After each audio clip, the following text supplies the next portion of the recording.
ego-driven insult triggers a scorched earth response.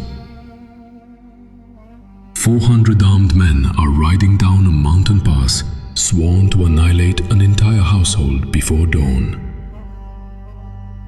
This isn't a scene from a modern corporate takeover battle or a high-stakes mob war. It is one of the most masterfully documented crisis negotiations in human history. Most people react to disrespect with immediate escalation, burning valuable partnerships, multi-million-dollar deals, and long-term legacies in a single burst of emotional rage. But one strategic intervention turned a guaranteed bloodbath into a masterclass in emotional intelligence, conflict de-escalation, and high-pressure diplomacy. Welcome to Aeterna Scripta. Today, we decipher the Abigail Code, the ancient blueprint for de-escalating explosive conflicts and mastering strategic diplomacy under extreme pressure. The year is roughly 1000 BCE, in the wilderness of Paran. David, a warrior leader on the run, and his 400 battle-hardened men had acted as an invisible security perimeter for the massive livestock enterprise of Nabal, a wealthy entrepreneur in Carmel. When sheep shearing season arrived, a traditional time of hospitality and profit distribution, David sent 10 young ambassadors with a respectful greeting, asking for whatever provisions Nabal could spare as compensation for their protection. Nabal's response was pure toxic narcissism. "Who is David?" he sneered. "Who is the son of Jesse? There are many servants fleeing their masters nowadays. Why should I take my bread, my water, and my meat and give it to men coming from who knows where?" Nabal's harsh words ignited a deadly psychological trigger. David, experiencing an acute sensation of rejection and dishonor, abandoned strategic thinking. He issued a 4-word command: "Every man strap on his sword." 400 warriors mounted their horses with a singular, radical goal: the total destruction of Nabal's male bloodline before sunrise. The negotiation was officially dead, converted into an imminent war of honor.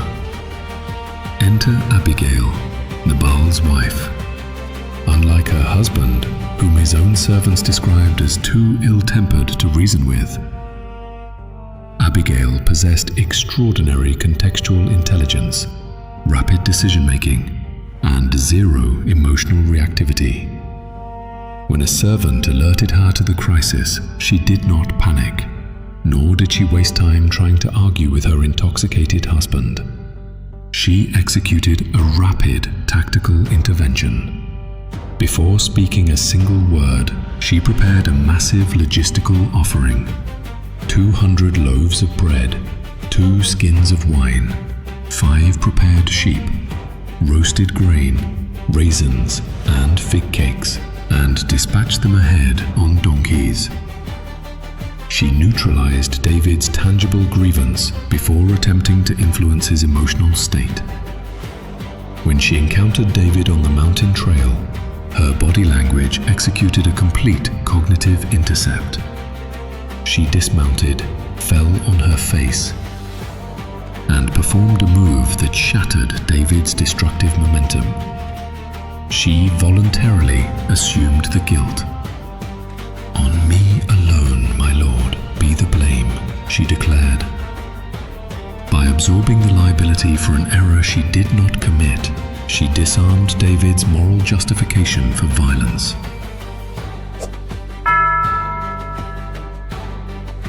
You cannot strike an opponent who has already surrendered the field while taking full responsibility.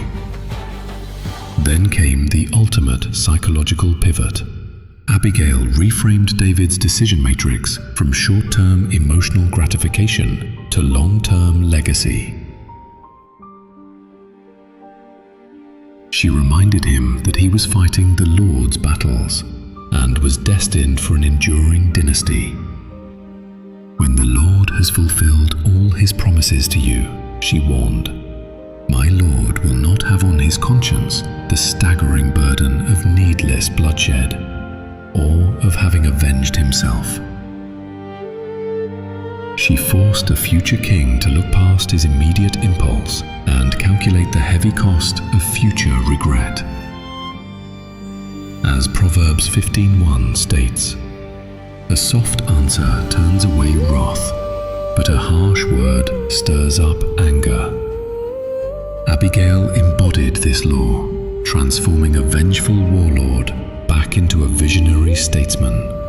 In modern business and personal relationships, we encounter Nabals every week. Arrogant partners who tear up contracts, disrespectful colleagues, or volatile family members operating out of pure pride.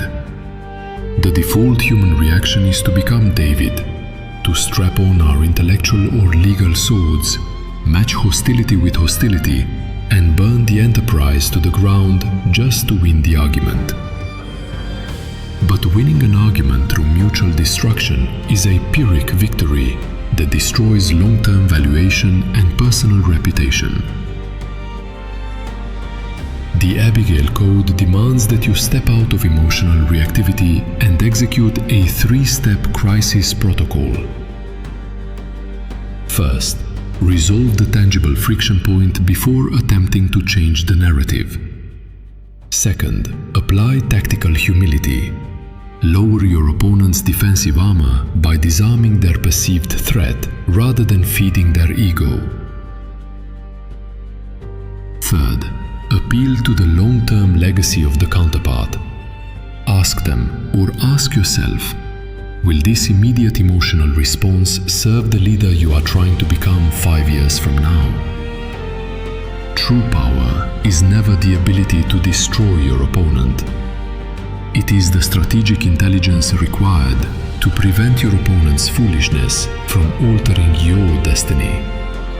If you seek wisdom that time cannot erase, subscribe to Aeterna Scripta. The journey through the ancient map continues.